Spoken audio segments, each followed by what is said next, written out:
Okay. Right. Let's get to it then. So last week I gave a bit of an overview of the book and we did the part of the introduction. And tonight I want to cover a few things. First of all, for anyone that hasn't noticed already, or I'm sure if you've read the book or got the book, you'll know what I'm talking about.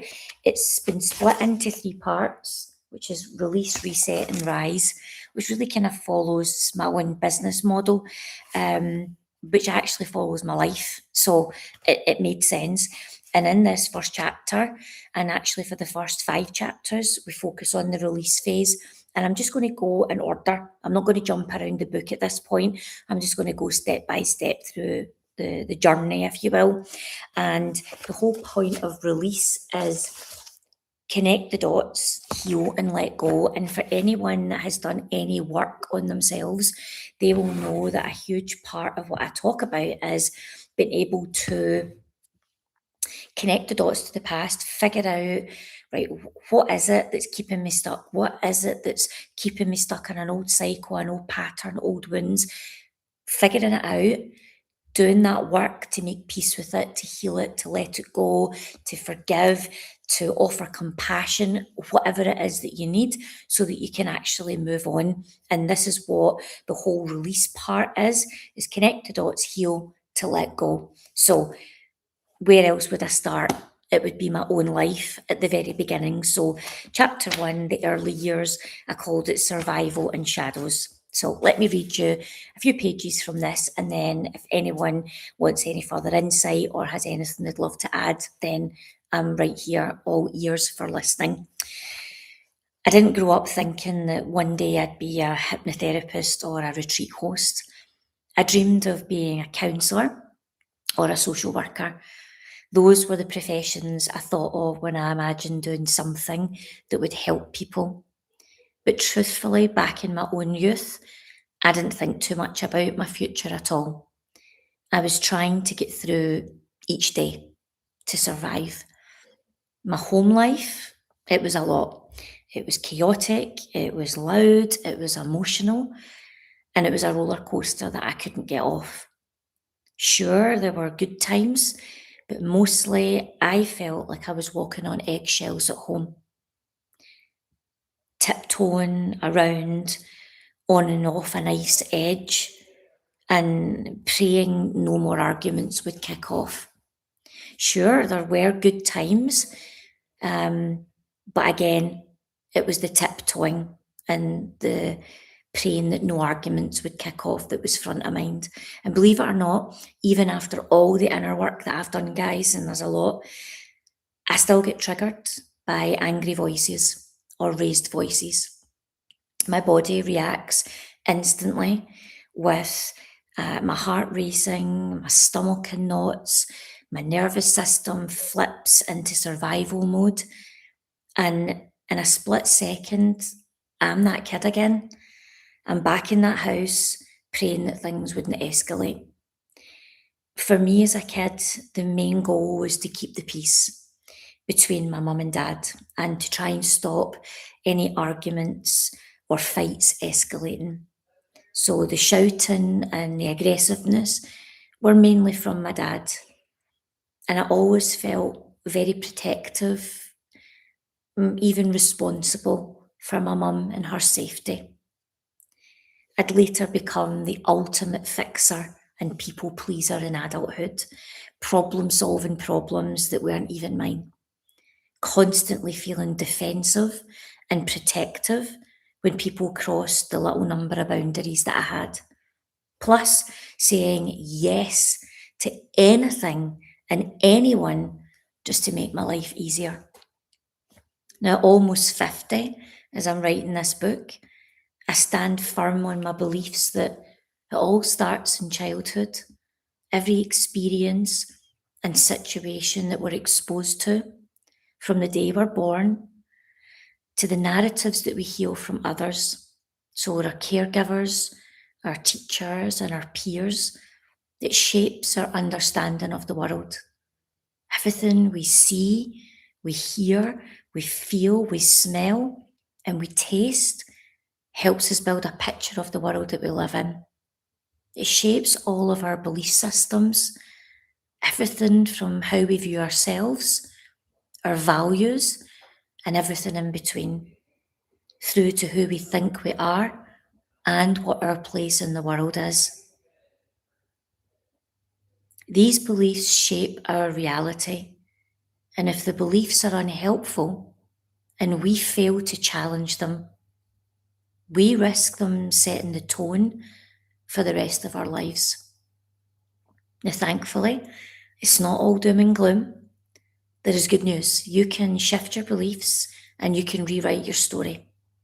Your past and your old ways of being, they don't define you or your future. It is, however, your responsibility to make sense of it all by looking inwards, to join the dots of your past, to heal yourself, and to evolve from the inside out. That's how you achieve long-lasting change. It's also how you create more peace in your life. So let me ask you some questions. What was it like in your childhood? Did you feel responsible for calming a room and keeping the peace? Were you always trying to smooth things over to feel safe? What about hypervigilance? Were you scanning a room for danger? How does it manifest itself now in your adult life? For me, I found myself constantly seeking external validation because I lacked trust in myself and I lacked trust in others. I was an extreme people pleaser and I had crippling perfectionism. And sadly, those old coping mechanisms that helped me feel safe as a kid, they actually became the saboteurs of my success and my happiness in my adult life.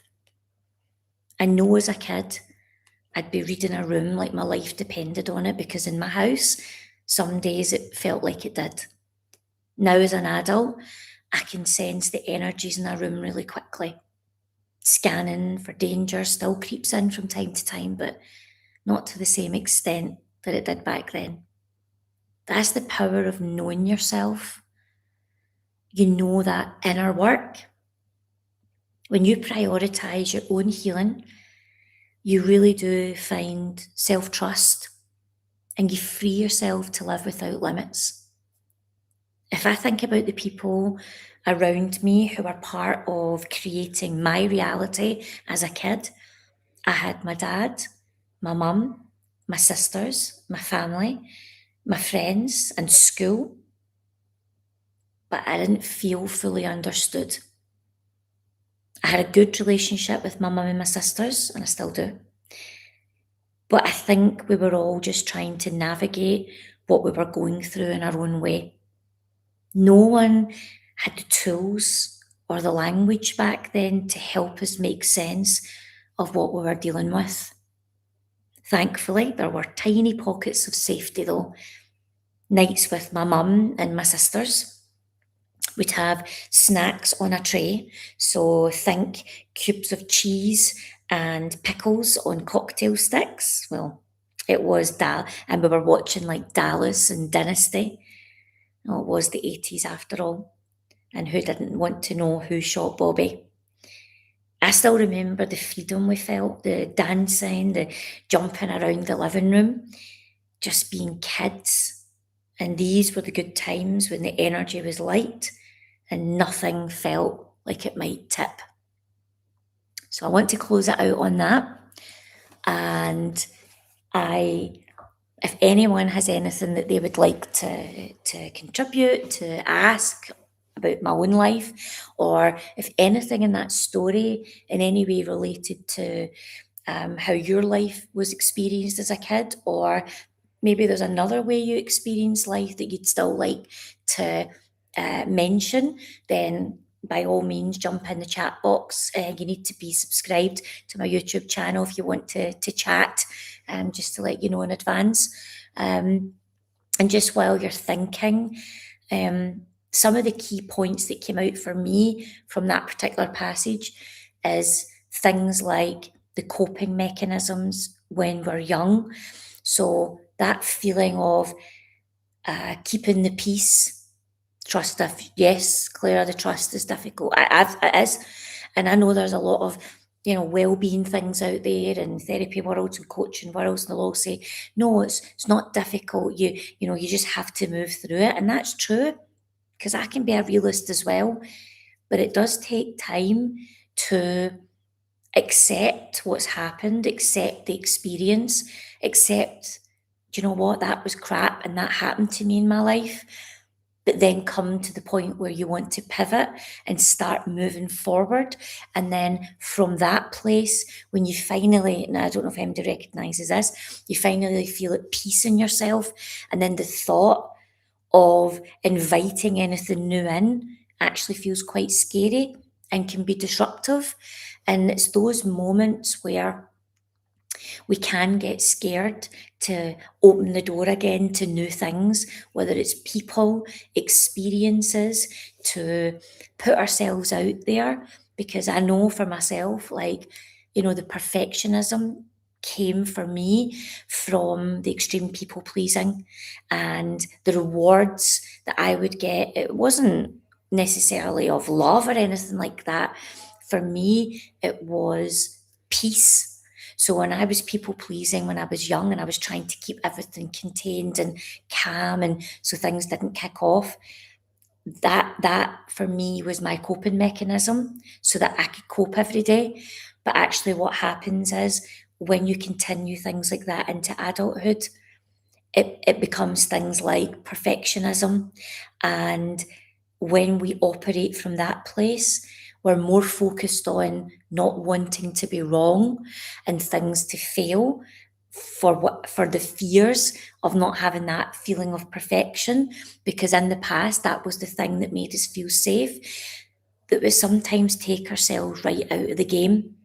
And for me, I know, as much as I've always been ambitious, etc., I definitely didn't see myself go after my full potential because of those inner parts of me that were so wounded.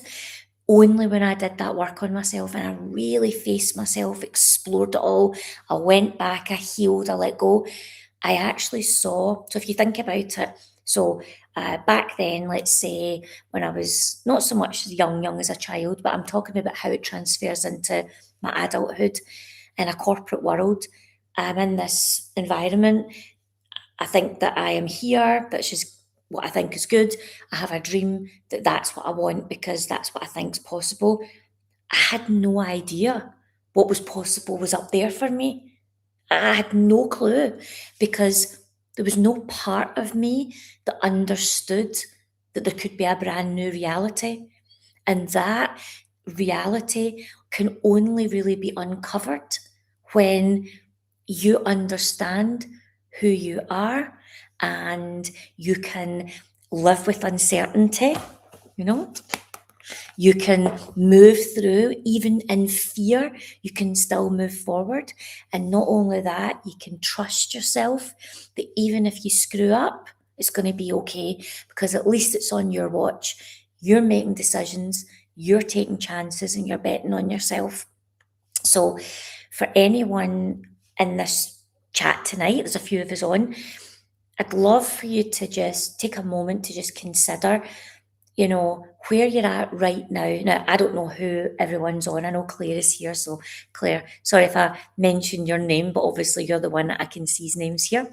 Um, I mean, I would put to you and anyone else here, prior to doing any work on yourself, right?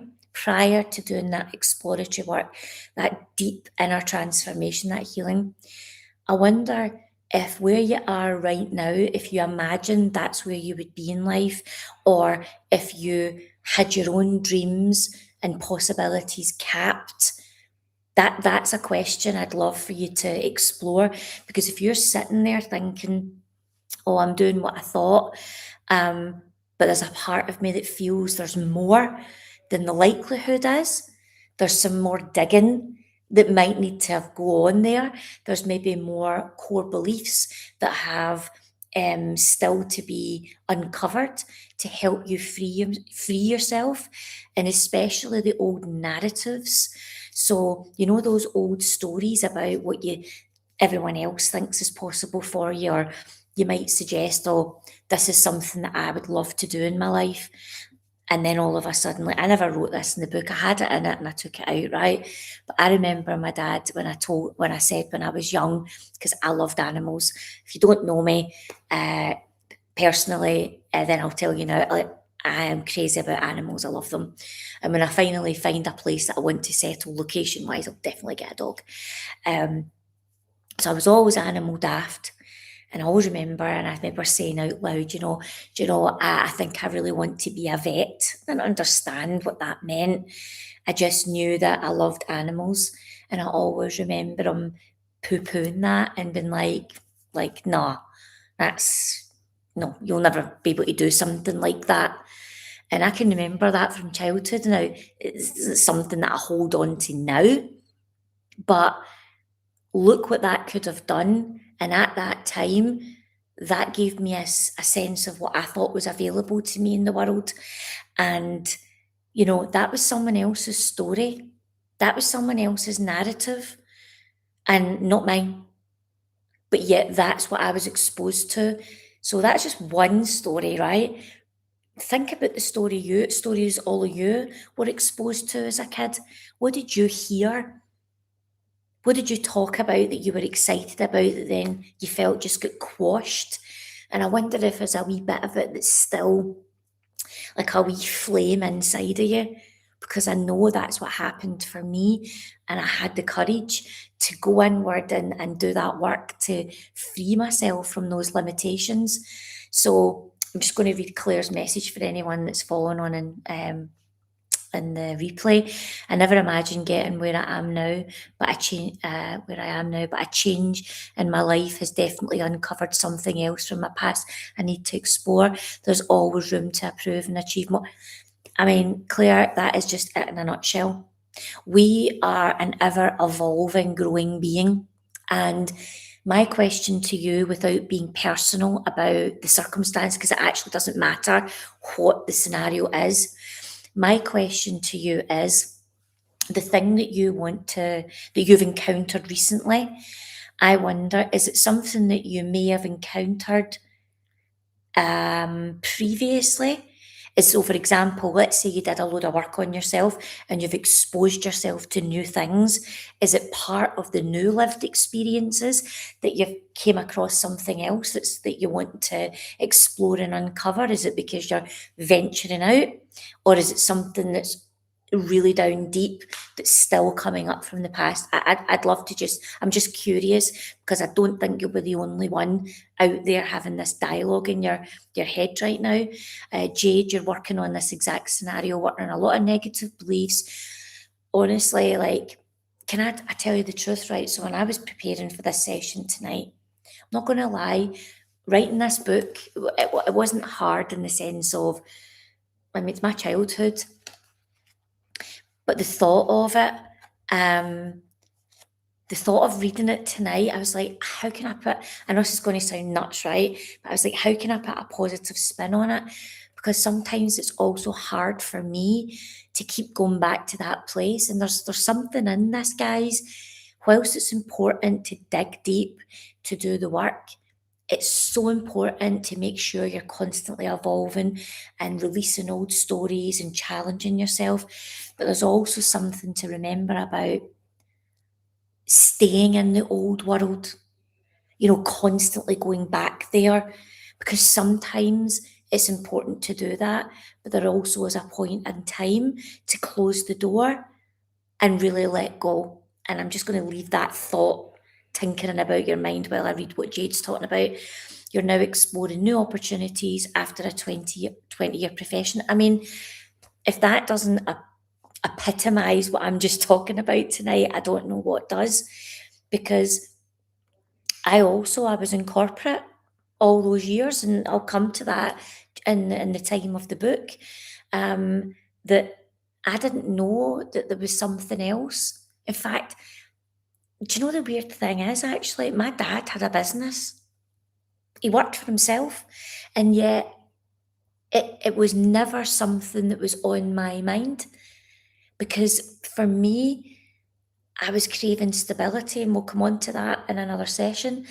I was craving stability and something to hold on to. And clearly, I never saw having a business as a good representation of that, because I watched what happened with my dad and his business. So I just closed it down. And then 20 plus years on, here I am with a business. It's such a bizarre thing.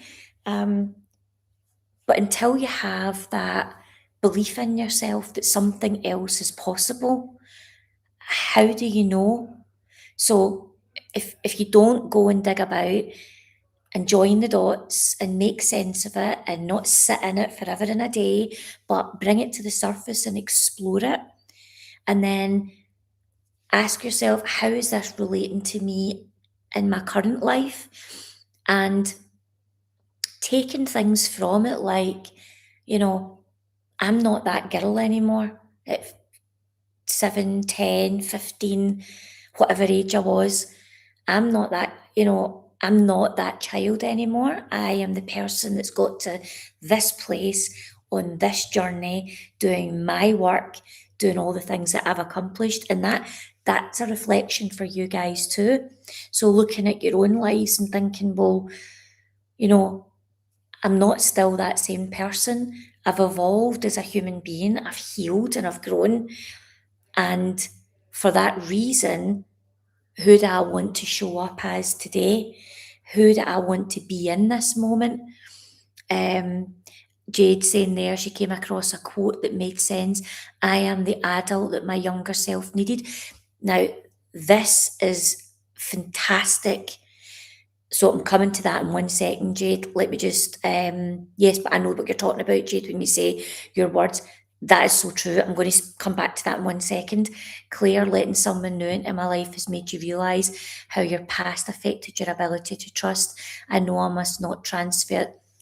Oh, Claire, you made me. I must be I don't know what it is with you guys when I'm talking to you. I just get so touched by your vulnerability and by your self awareness that you're open to exploring these things and challenging yourself. And just because we can say those words doesn't mean we can step through it in an instant. There's potentially a pathway there, and it's finding ourselves onto that pathway. Maybe it's support that's needed, maybe it's a conversation, maybe it's some self care work, maybe it's inner healing, just trusting your own journey. It's a whole host of different things. But the fact, Claire, that you got to a place where you were open to letting someone in has now raised something about trust, is so self-aware.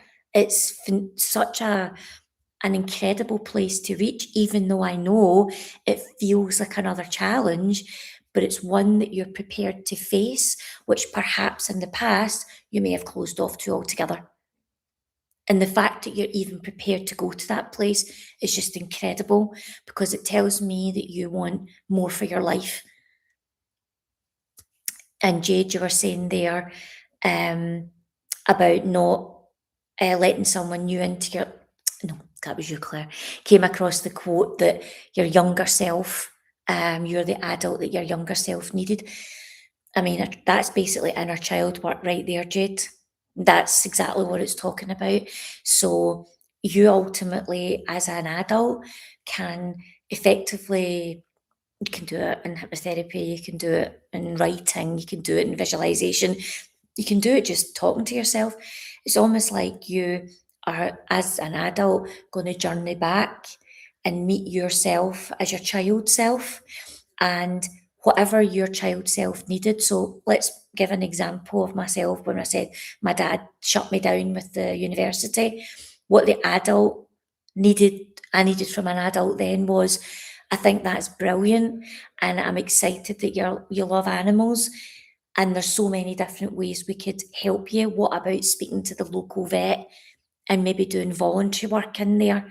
Because all they would needed to have done was expose me to needles and know that I can't handle blood, needles, or anything like that, and it would have killed the vet thing there and then. killed it from an education perspective, killed it from a belief in myself that that was possible for me to actually do something like that. That's how I interpreted it. So the adult at that time, I needed something different. So I've travelled back many times, and it's like they call it reparenting yourself, where you'll go back and you'll say, I'm going to give my younger self what I needed. And sometimes, Jed, all we need is just a hug. Sometimes we don't need a solution. Sometimes we don't need a big spiel about a situation, or all we need is just to feel heard. All we need is to be able to open our arms and just feel that we are lovable just as we are. You know, even with crazy ideas like wanting to be a vet and being scared of needles and blood, you know. But unfortunately, our adults in our life, our caregivers, our peers, our teachers, all these people, not everybody was out trying to do us harm, but inadvertently, things happen, some consciously, some unconsciously. We build a story, we build a picture, we build a set of beliefs, and when we're young, they get embedded very deeply in the core. They get compounded through life. And then, if they're not challenged, just like I said in the book, if they're not challenged, then unfortunately they become our saboteurs in our life as we grow up. So, if our younger self is always in operation, so if, you know, younger me was the only person that was ever speaking and she was hijacking adult me, I wouldn't be where I am today. But there is a time where she was, and that younger me was defensive. She was always trying to protect myself and the people that I cared about. Walls were up to here, very mistrusting, just really not good coping, ways of coping, and made it difficult in relationships with people. And, put all of that together.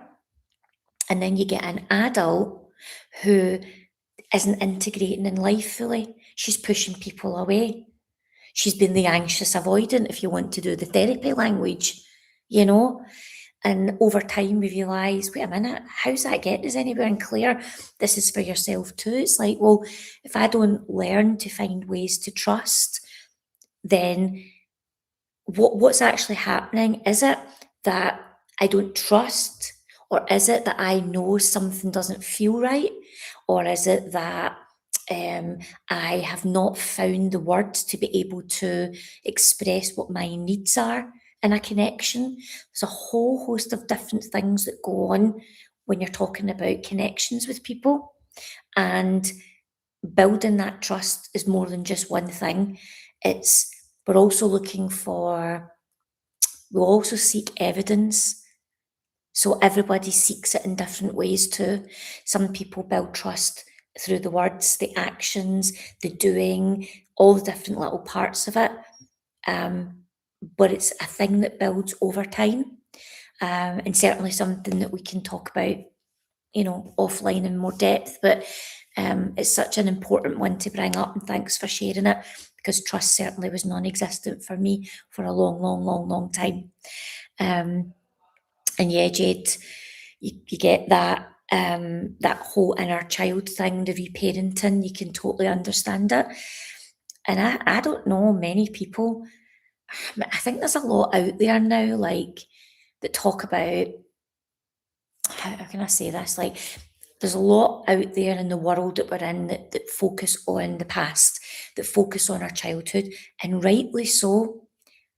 But for me, the sort of thing that I focus on is less about focusing on beating the parent over the head, whether they were good, bad, or indifferent, because actually that part's happened. There's nothing we can do. We can accept within ourselves that wasn't great. We can accept that, oh, do you know, I wouldn't want to be like that as a friend, as a partner, as a husband, as a wife, as a parent. I don't want to be like that, and that's great. So I sort of move away from too much focus on the blame, It's not an angle that I like. Anybody that's worked with me will know. Even when we know deep down we're really hurt and we wish things could be different, I still have those moments, and I think, God, if my childhood hadn't have been the way it was, would I have felt like I had 10 lost years in a life of chaos, which had lots of repercussions in my life? That might well be true to an extent, but I also look back at my parents and I think, it wasn't easy for them growing up either. My dad was practically dragged up, and my mum was good, but in her own challenges, but they didn't have the emotional intelligence either to uh, navigate themselves and then them as a couple, never mind how they wanted to be as a parent. And all I can do now, and this is why I do this kind of work, and anyone that knows me, I just talk non-stop about my nieces because I was the one.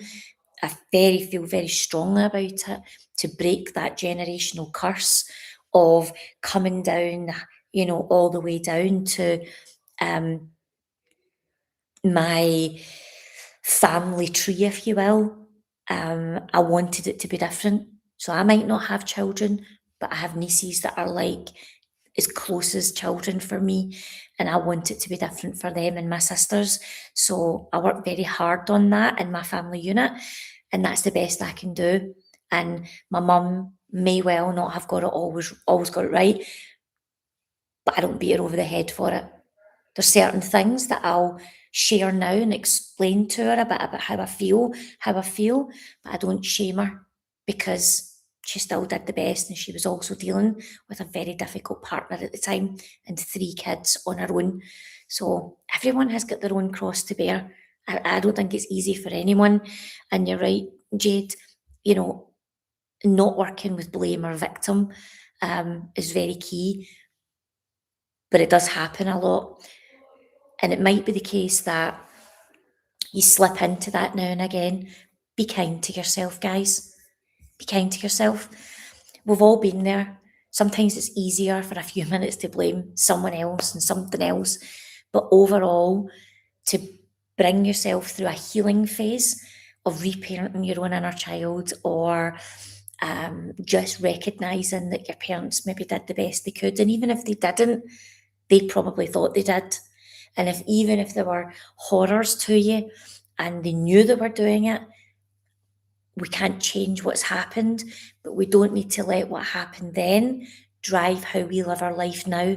We can be completely different, and we can create the life that we want, free from the old stories, the old narratives, and all the old wounds. It just takes a little bit of time on the journey. So I would like to wrap it up tonight on that. And yes, Jade, 100% thanks for lovely input. You've all been great tonight. I'm really grateful for the fact that you all contribute and bring something to the table, because it keeps the dialogue opened. And I will be seeing you. I mean, that flies in, doesn't it, week on week? But yeah, I'll be seeing you again next Tuesday. If you can make it, brilliant. And if not, just grab the link, and you can watch it on the replay. You're welcome, Jade. Anyone that's not on my email list, because I always share the reminders for the links on my email. If anyone's not on it, then message me in the chat or whatever, or contact me in a DM, and I'll put you on my mailing list so that you never miss one of the links. And I will leave it there for tonight. And I hope you all have a lovely Tuesday rest of your evening. We're going to expect some wild thunderstorms tonight, so another sleepless night for my villa mate and I. But that's the price you pay if you want to live in a lovely luxury villa in Portugal in the winter. So I will see you all next week. Bye bye.